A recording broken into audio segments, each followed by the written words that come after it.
channel. I actually had this idea for a while since, you know, Halloween events in games. There is one, I didn't really take advantage of it this year. There's one that I played, and that's it. But the one I did play, and the one I enjoy a lot every year, is the Team Fortress 2 Halloween event. And there was one really interesting thing that I noticed on this one server I played on, and that is what I mostly wanted to discuss today. But before I do that, there is one more interesting thing that I would like to share with you guys. It is a game that was released on the iPhone and iPod, and possibly iPad as well. I read about it on Kotaku today. I'll put the link in the description so you guys can see it yourself. It's an iPhone game called... It's based off a real game, based off Halo 4, called Halo 4 King of the Hill Powered by Mountain Dew. That's not a subtitle and that's not a description, that's the full title of the game. The full title of the game includes Powered by Mountain Dew, and the entire aim of the game is, I've got it up on my computer still. The entire aim of the game is to go into a 7-Eleven store and scan packets of Doritos and Mountain Dew, and that seems like it's that's the aim of the game. Doing those things doesn't appear to unlock any further gameplay. The aim of the game is to go to 7-Eleven, put your camera up to a pack of Doritos, pack of Mountain Dew, and that helps you gain experience and unlock things in-game. I just read it and I was like, are you serious? Sometimes there are games that are based off actual games that are released, you know, not ports, but just games that are based off full real games on consoles, and they make like a little iOS version. Like Borderlands Legends released today for iPad, iPhone, and iPod. But then you have things like this that just kind of ruins it, and this is one of the reasons I think one of the many reasons people tend to look down upon mobile gaming and that kind of thing, because you have some really amazing games in mobile gaming. There are some really good games, but then you have things like Halo 4, King of the Hill, Powered by Mountain Dew. Yay. But that's enough ranting about ridiculous iPhone games. Now I would like to talk about Team Fortress 2's Halloween event and what happened on this one specific server I played on.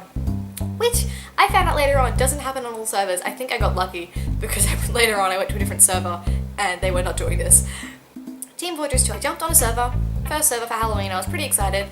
The teams were great, there was a lot of friendly competition, lots of voice chat, people were like, it was all chat so you could talk to other teams. People were like, oh no, you got me again, I'm gonna get you, lots of friendly competition. But the moment Marasmus, the Halloween boss, spawned, the most interesting thing happened, which I noticed over voice chat and text chat as well. People would just start saying, hey, Marasmus is around, and what would happen is that everyone would, engineers would wrangle or destroy their sentries completely, and I was an engineer, so I was actually doing this as well after I realised what was happening. They would wrangle or destroy their sentries, they would stop shooting each other, and they would focus solely on the boss. Which I guess it's not just a community event, it's also the fact that you can get a hat from it, so I get that it's not a completely selfless action, it's the fact that they want the hats. But I just thought it was really interesting, like the moment Marasmus spawned, I didn't have to worry about being killed by a red or a blue guy, depending on what team I was on. I didn't have to worry about other players, it was just Marasmus, and I thought it was really interesting the fact that, obviously Team Fortress 2 promotes team-based gameplay, but the fact that they can do this and bring the two teams together without actually forcing them, I thought it was really interesting, and when it was happening I was like, this is actually a really interesting thing, the fact that this one boss spawning provides this sort of community among the two teams. Even though we can kill each other, we're not. And I thought it was really interesting, but then, like I said, I played that server for ages one night. I thought we had so much fun, it was great. And then I got back, jumped in another night, and jumped onto one server, and Marasmus was already there. And I was like, great, we'll all get to kill Marasmus. And I walked in and got killed like 3 times by a red person because I wasn't actually aiming at them, I was aiming at Marasmus. So it's not something you find on all servers, but I thought it was really interesting, and I was actually really pleased with, I want to say Valve, but I don't know if that was I guess that was maybe their aim.